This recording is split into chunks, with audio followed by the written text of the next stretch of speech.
Le problème aujourd'hui, c'est qu'il y a mort d'homme, il y a eu assassinat. Et une responsabilité pénale doit être engagée. Et que responsabilité Toboy soupçonner ceci, trahison, ce sont les enquêtes qui vont tout déterminer. Tozalaki kobunda poto libérer mboka wana na maboko ya Hippolyte Kanambe alias Joseph Kabila na système naye, et cette lutte doit continuer parce que Hippolyte a gagné Dubaï à Zongi naye azo circuler na Lubumbashi, il n'est même pas inquiété. Babiloko ya John Numbi o ba salaki pona koboma ba Chebeya ba Fidel Bazana, depuis Armand Tungulu, Kamona Sampou, Bounoudia Congo, tout ça, tous ces crimes là, bateau à Koufara le 19, le 20, le 21 janvier 2015, tout ça, bah crime moi les alliés. Hippolyte Kanambe sa comptable nango. Alors on ne peut pas laisser un homme comme ça tambola ramboka et puis père nae bato bazaki na système nae baza libre. Italie a coqué ko saisir Cour internationale de justice pour la réparation parce que nini affaire contre Bernadotte ba affirmaka personnalité juridique de l'ONU et que l'ONU va fonder. Recherche un peu plus avancée pour que tout le monde engager responsabilité à l'ONU par rapport à Makabo et tout ça, Est. Ils doivent répondre à l'acte de Makabo parce que comment c'est la résolution à Soukabazouaki. Priorité la protection de la population civile. Aujourd'hui, l'Italie peut porter plainte, comme Congo par exemple. Et puis en plus de cela, pour la responsabilité pénale na civile, il y a ONU. Parce que toujours au bon cœur, personne morale, au moins une personne physique, mais personne morale, c'est fiction juridique. ONU a la responsabilité pénale, la responsabilité civile. En lien, en comparaison, na Oyo Salamaka et pas à compte Folk Bernadotte d'origine suédoise.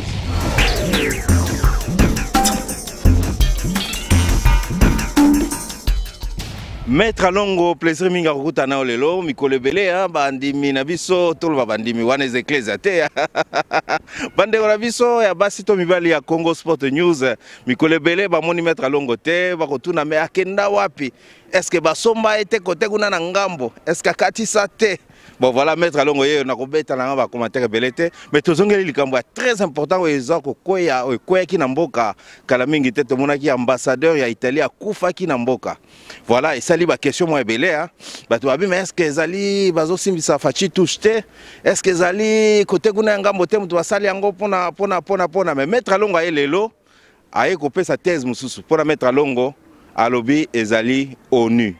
Mais Maître Alongo yoza koluka makambo boni ONU akoki kosala likambo bo expliquer biso awa e bandi ndenge nini ke ONU akota na masolo oyo. Merci mingi mbote na balandi banso. Na banzi ningo tunaki nazali toujours patriote et puis nazali mobundeli ya mboka.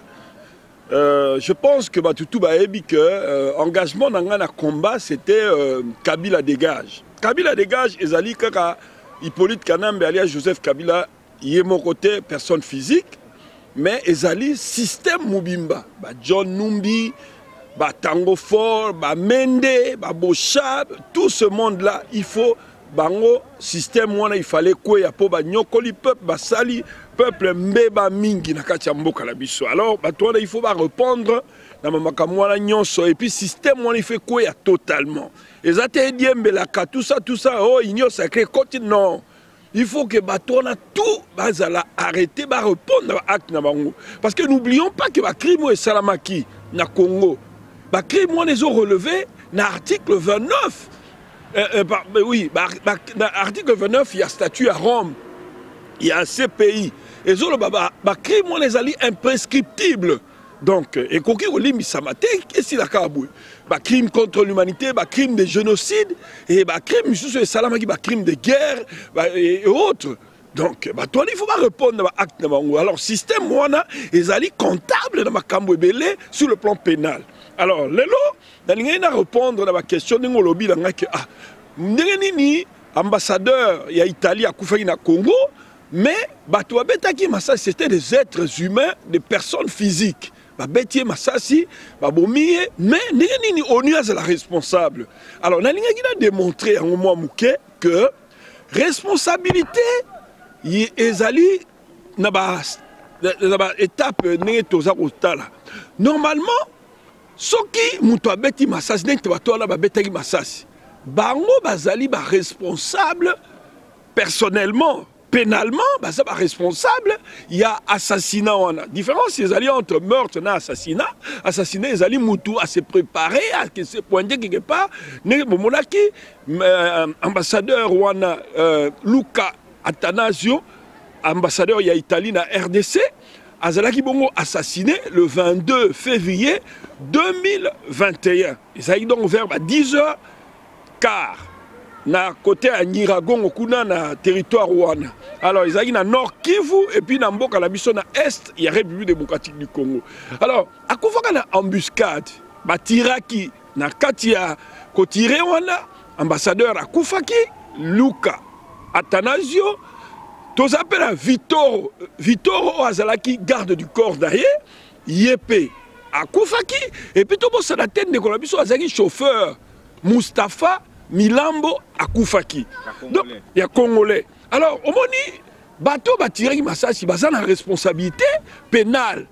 Il y a crime wana o salamaki, il y a assassinat. Mais tobo ça la pété que normalement bato batiraki maître bato batiraki masasi banani balobi ba interamwe balobi ba interamwe pardon bato FDLR wana bango baleki basali ba audio basali ba nini balobi keza bango te mais finalement tobi ke région wana ba sous groupe ba groupe skill armées alliées belé banani batiraki masasi yango to loba aw. Justement, nous avons une étape, il y a enquête. Bakoki ko appréhender mutu, nenge baloba na droit, mutu ko appréhender mutu, nenge na monaki ba appréhender mutu moko kuna, on va présenter comme colonel Jean-Claude, qui sait encore, mais il est pas que jusqu'à preuve du contraire, Azali supposé innocent nanou.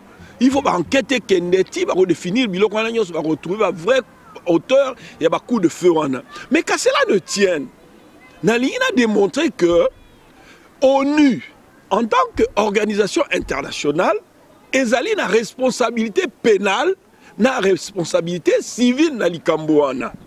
Donc, organisation internationale, avant 1949, organisation internationale, ezalaki ba sujet de droit international, ezalaki na ONU, ezalaki na personnalité juridique. Et ça là qui a parti, il y a avis consultatif, on va bien en anglais advisory opinion. Oh, c'est l'Assemblée générale des Nations Unies, na assassinat, oh, Salamaka en 1948, il y a médiateur, haut fonctionnaire, il y a ONU, à Kenekena, pendant la guerre Palestine, israélo-palestinien, la guerre wana, dans le conflit israélien à l'époque en 1948, à Keneki comme médiateur, Betaka et Massassi dans groupe extrémiste, on va bengi Stern Gang. Tant que Betaka et Massassi à Koufaki. Alors, nani, comme on a Zalaki, comte Folk Bernadotte. Folk Bernadotte, Azalaki, fonctionnaire ou fonctionnaire à ONU. Mais Folk Bernadotte, la question était posée au niveau Assemblée générale des Nations Unies. Poser une question. Tout le avis consultatif na Cour internationale de justice. Cour internationale de justice est alliée différente na Cour pénale internationale. Donc, Cour pénale internationale est alliée pour poursuivre les trios de crimes. Crimes de génocide, crime contre l'humanité, na crime de guerre. Puis, sur l'article 8, il y a statut à Rome 8b, la 8b, tozali na crime d'agression. Alors, ba crime wana c'est imprescriptible. Il y a un auteur, il y a un crime wana, Cour pénale internationale salamaka pour combattre batouana. Pour kanga bango peut remettre fin à la crime wana et ça va crime odieux mais Cour internationale de justice selon le statut il y a Cour internationale de justice l'article 34 par le but que seuls les États ont accès au prétoire, c'est-à-dire bah État kaka mutu akene kuna Et ça, il y a une personne physique. Même la Cour pénale internationale, et ça, quand apparaît jusque-là que État membre, vous devez saisir Yango. Je pense que ça lit en vertu de l'article 13A. Et puis, tout ça, comme on a Conseil de sécurité des Nations Unies, la charte et les Nations Unies, dans le chapitre 7. Et puis, tout ça, comme on a que procureur, il y a Cour pénale internationale, il y a qui saisir, qu'on s'auto-saisir. C'est-à-dire, si on a une infraction, crime, salami quelque part, il faut s'auto-saisir, à ouvrir enquête pour la auteur et la crime. Malheureusement, pour la Congo, tout le monde le sait, mais Kivu, dans l'Est, il y a un crime ébélé, mais on a dit jusque-là, procureur et la Cour pénale à s'auto-saisir ça. Pourtant, article 13, c'est les OP Sabango, obligation, il y a un salaire.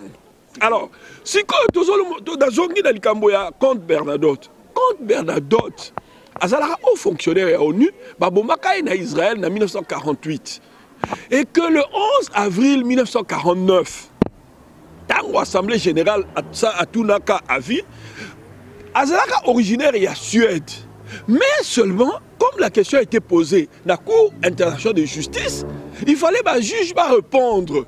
Ce qui ONU, en tant qu'organisation internationale, a qu'on saisir justice, qu'on se faire dédommager. Au lieu Suède. Or, tel que analyse la mission de Salaki, Suède est un État mouké, et ça n'a pas mingité Yakosenga. Il a été pour la première fois, selon avis consultatif Wana, affirmé la personnalité juridique il y a ONU. À partir de ce moment-là, en anglais, ONU est et puis est c'est-à-dire est en justice comme Bakoki peut traîner la justice. À partir d'un moment où on a ONU a commis responsable et avant 1949, tout est que seul sujet de droit international, c'est là État.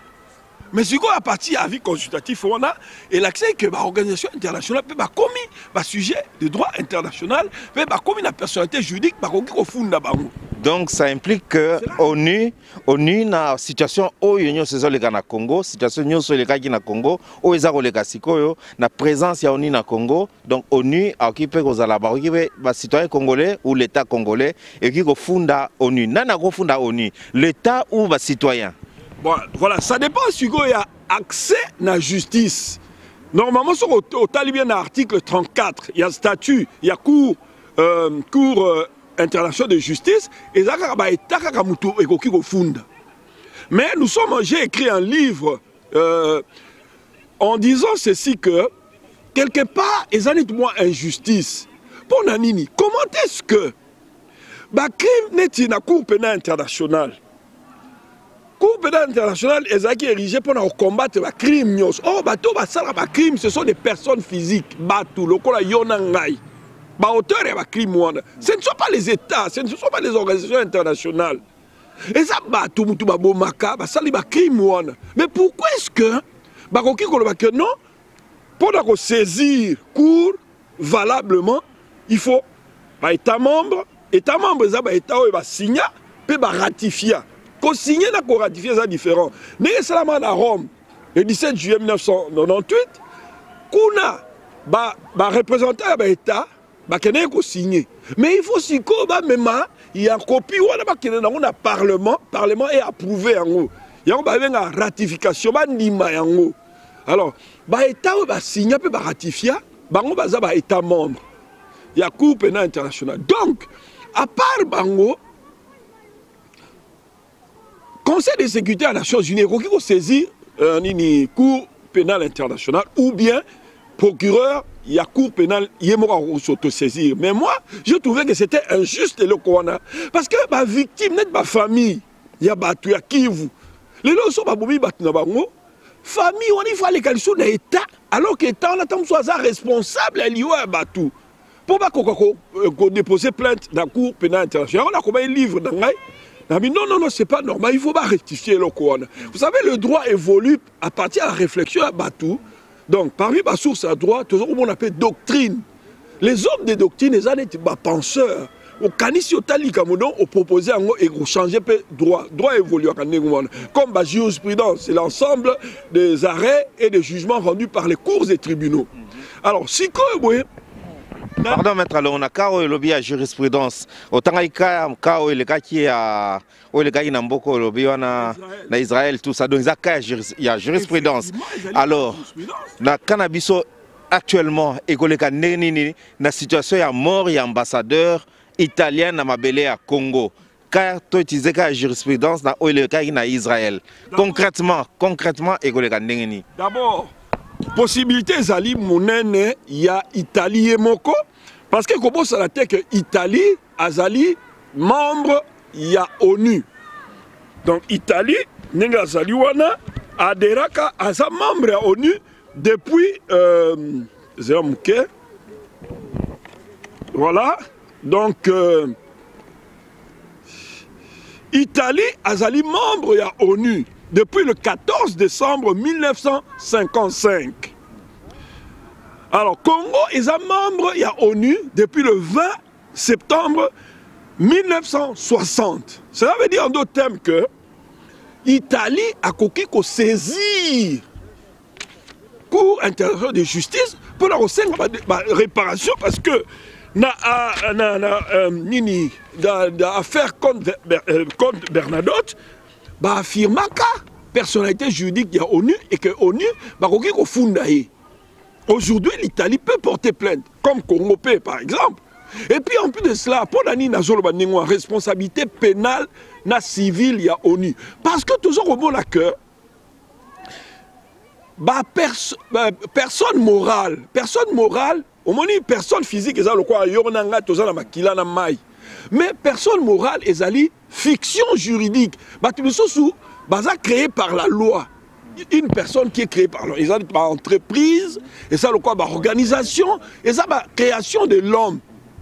Et comme ici, personne. Il y a une personne morale. Personne morale, elle a un autorité. Elle a prison. Mais elle est responsable. Donc, alors, il y a tout le monde qui a Belgique, association liée à Vlaams Bloc. Bango pour le propos racisme raciste et ainsi de suite tout ça. Alors donc bref, l'État peut répondre donc l'ONU peut aussi être accusée pour la nini sorte de tali charte des Nations Unies. Charte des Nations Unies dans l'article 1er point 1, il y a charte des Nations Unies le maintien de la paix et de la sécurité internationale ezali mission ya ONU. Alors paix et sécurité internationale, même dans le Congo. Et ça peut totalement résolution des Nations Unies. C'est là que résolution 2556, il y a le 18 décembre 2020. Où est prorogé qui monnaie ONU d'une année. Résolution des Olbanini. Et le but priorité. Il y a mandat, il y a MONUSCO et Zali pour la protection de la population civile. Mais ils ont joué un rôle dans le bien. Donc, vous voyez que ce que nous avons dans l'ancien code civil, nous avons changé dans l'article 258. Article 259, pardon, négligence, imprudence, il y a Moutou, il y a personne. Et qu'on rendre responsable à cause de la négligence d'ailleurs. On suppose que ONU, on ne suppose pas, selon la charte des Nations Unies, responsabilité d'Aïzali à maintenir la paix et la sécurité internationale. Donc même na Kivu. Et surtout que, comment ça a été que MONUSCO, avec 17 000 hommes, Bavani na Est Kuna, Bazali Kuna, il est très bien que parti wana Niragongo, au côté ambassadeur Azuiliwa, Babomaki, il bien que ça va partie très dangereuse. Et que Bobo Sanate que ambassadeur ya Italie, alongwaki na Kinshasa, pour la kokende na Goma, alongwaki na jet, il y a MONUSCO. Et puis, c'est que Bayebaki, partout on est dangereuse. Alors il fallait assurer la sécurité d'être très bien. Négligence à Nengwana, et ça, le quoi négligence c'était ezali ko lié bango et eza ko engager responsabilité dans bango sur le plan pénal et sur le plan civil aussi. Il faut pas dédommager État italien na famille ya ambassadeur, non seulement ambassadeur, na famille pe ya Vittorio, garde du corps, na chauffeur Mustapha. Donc c'est-à-dire que l'Italie a saisir Cour internationale de justice pour leur obtenir réparation. On a négocié contre Folk Bernadotte le 11 avril 1949. Affirme que responsabilité personnalité juridique, il y a ONU. Donc c'est la même chose dans Kawana. Et que contre Folk Bernadotte a couvert une embuscade, et ça pratiquement similaire. Il y a pas une embuscade dans Israël. Alors, un ambassadeur va une embuscade. Donc, moi, ma similarité, on a, bon, les alliés quand même qu'on fascine Bissoming. Donc, ok, maître, awa tokaki na skolandalanda kaka développement makamboyo, moi si ya ambassadeur, hein, na bosani kombo na azali maman mokaza, je crois marocaine d'origine, alobaki que mobali na azaki trahi. Azaki trahi na trahison utaki na ba membre na certains membres ou bien mutumoko mais za proche ya famille, membre était mais proche ya famille. Bato ba beti machine baza ko soupçonner maman na biso azalaki kala mukonzi ya nini olobi wana. Misusu ba koloba ke koki kozala ye que asimbisi touche ke akotisaki na ba COP kenini. Est-ce que akendaki kosala COP kuna ou bien akendaki likambo ya humanitaire otoyebi officiellement? Likamone bato bazoloba ke humanitaire ou bien COP ou que sais-je encore, cela n'est pas le problème. Là n'est pas le problème. Ce qui bolobi ke bo assurer. Si c'est le problème, plus c'est ce que COP n'est privé sous couverture et logo officiel. Mais à ceux qui risquent naé. Bon, dans le Baboué, donc quand on a un territoire, il y a Bruxelles là, par exemple, et que les policiers, il faut assurer la sécurité à la personne et des biens. Et ça, il y a une COP privé, et ça, il y a une moussala. Mais ils ont l'obligation d'assurer la sécurité de la biso. Ce qu'on les comme les biso parce qu'il y a une COP privée, non, ce n'est pas ça. Le problème aujourd'hui, c'est qu'il y a mort d'homme, il y a eu assassinat. Et une responsabilité pénale doit être engagée. Et que responsabilité Tobo, soupçonner ceci, trahison, ce sont les enquêtes qui vont tout déterminer. Mais, qu'à cela ne tienne, ONU a la responsabilité pénale, la responsabilité civile, en lien, en comparaison, na Salamaka et pas contre Folk Bernadotte d'origine suédoise, ou Azalaki, aux fonctionnaires. Il y a Nations Unies ou à une mission il y a médiation pendant la guerre Israël comment la guerre aux Israël ou en israélo-arabe ou palestinienne, tout ça. Voilà, bref, c'est un peu ça. C'est comme ça que j'essaie un peu de démontrer cela. Mais non. Si concrètement maître Alongo, docteur Alongo, vous allez mutamaele mingia, tout cas ba na mboka nyoso ba yebi que tant docteur Alongo abimi boso ya écran za koloba, donc photo fona matoi. Docteur Alongo conseil ni no pesa soit na mboka na RDC, soit na Italie par rapport il y a responsabilité au ONU par rapport puisque tout est clair sur bêtise jurisprudence auquel obim salikamba compte wana comment on peut moins compliquer pour moi Folk Bernadotte. Folk Bernadotte. Voilà donc mon boulot. Donc que condolé c'est quoi plutôt qui était. Donc bimissier jurisprudence au bêtise jurisprudence tout le monde que ça tient la route. Conseil nini au copé ça na ba kondi à RDC tout le ba au pesa maman na président Fachi ou bien na ba kondi à Italie yo étant que docteur Alongo yo mukolo mibeko muto maîtriser maintenant libeko. Conseil nous repère ça na bakonzi. Bon, dans le Baboué, il faut trouver bango très bien. Au moment quand il y a un fait, quand il y a un crime ou la commission d'un crime ou d'un assassinat, responsabilité et zalaraka kate, enfin responsabilité, il y a bato ba tiraki, o ba bomaki, ba personne physique wana, ba homme armé wana, bazana responsabilité pénale na bango. Et il faut dédouaner la responsabilité. Si on a kangi bango, engebene na mitindo mboka bakokatela bango mitumu na bango. Le quoi est pas d'abisso, assassinat, ils ont la peine de mort. ceux qui basent la dureté à la loi, on va appliquer la peine de mort sur ces gens-là. Parce que la peine de mort, ils ont coexisté toujours et pas d'abus. Mais alors, nanina lo aboué. Ceux qui infraction et salamito, crime et salami, il y a ce qu'on appelle la co-responsabilité. Il y a un moment na force, na armée, na biso na Congo, quand un militaire était condamné, il était condamné in solidum. Na force armée zaïroise à l'époque. On condamné armée en tant que civilement responsable. Ata soda mutabeta imasa zabomaki mais armée il faut ça condamner. Donc il combattait que ceux qui va condamner batouana et s'il non, ONU pèse la responsabilité. Tout ça la co-responsabilité. ONU il faut répondre paix.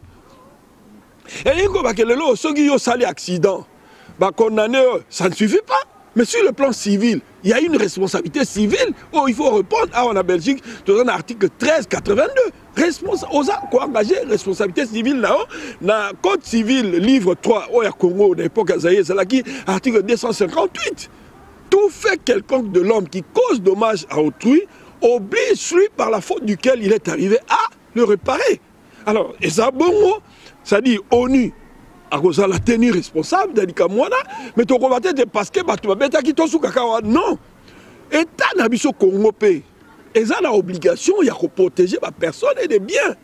Armée, police, et que sais-je encore, autorité, il faut assurer la sécurité à Batou. Mais quand on adhère à un traité international, à une convention, le fait d'adhérer à une convention ou à un traité international fait voler en éclats la carapace dure qui sépare la souveraineté ou le droit interne du droit international. C'est-à-dire que ceux qui pays n'a mis comme membre, il y a traité et continue à traité, la charte à l'ONU.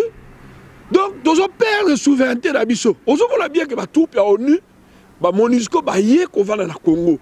Normalement, défense, il y a Mboka, ils allaient attribuer la souveraineté à Mboka. Ils allaient dire que MONUSCO est assuré en haut. Bisso Mboka, troupe, Nabisso, armée, Nabisso Mboka, il fait ça là. Mais la cadre, dans le coup là, ONU a eu responsabilité, il y a comme tu perds partie à souveraineté, Nabisso, par le fait que y a Mboka, Nabisso, il faut répondre à l'acte, ils ont ça, il y a un crime à Nengouala. Et je pense que dans la recherche un peu plus avancée pour que tout le monde engager responsabilité à l'ONU par rapport à Makabo et tout ça, dans l'Est. Ils doivent répondre à l'acte de Makabo. Parce que comment c'est la résolution à Soukabazouaki, priorité c'est la protection de la population civile. Donc, et lui combattait que parce que l'État, l'armée, la police, on est MONUSCO innocent. Non. Et comme MONUSCO, Ezali et l'OCO, il y a ONU, ONU, on doit répondre. Voilà, c'est un peu en résumé. Parce que je suis en train d'écrire un article là-dessus. Donc voilà, c'est un peu ce que je pourrais dire. Ah non, mais c'est un mingi ya kozayo nesika oyo nde tozala inango penda c'est un mingi sai na mutema na biso kokuta na maître Alongo mokola lelo docteur Alongo voilà to kosukisa awa en tout cas pona lelo to ko fongola chapitre oyo to fongoli chapitre sur ONU to sepela mingi pe kozo article na yo to ko partager un peu na ba site na biso et tout ça na Radio Panique na Congo Sport News partout voilà donc na kosukiza awa me kasi opesa biso pe moi position muke yayo bandeko balingi bayeba pe okoma wapi okomi ozosala nini.